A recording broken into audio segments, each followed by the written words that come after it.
This morning I was praying about us, and I really felt like the Lord impressed an image in my mind and heart of a wounded animal. Maybe this is for somebody today. A wounded animal that just decided, I'm going to go, as animals tend to, just go find a cave, and I'm just going to be by myself with this.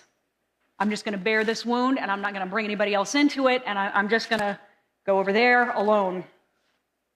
And I felt like the Lord said, that's not where we get healed, right?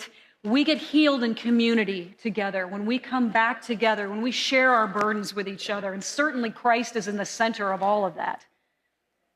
So I can be honest with him about where I actually am, but that's the key. We bring it to him. Yeah. We don't try to do it on our own.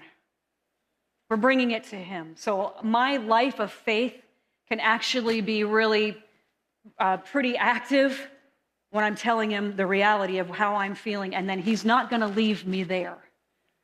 It's going to continue to draw me on, because a big part of forgetting is going to mean that I must control my thoughts. And I know this is one of the hardest things, at least I think, this is one of the hardest things we do. It's control what's going on up here. And remember, a couple weeks ago, we talked about how we have the mind of Christ, that if we are in Christ, Right. we have the ability to think the kinds of thoughts that Christ would think that are in relation to his nature and his ways.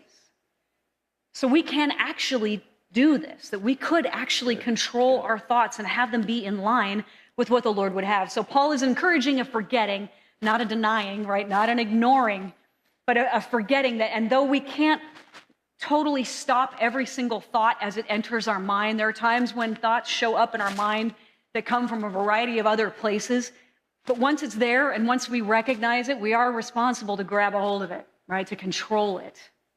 We control the way that we look at the past, how we frame the past in our own thinking, how we investigate the past. That is on us to do by the power of the Spirit. I like that. It's good. It's possible.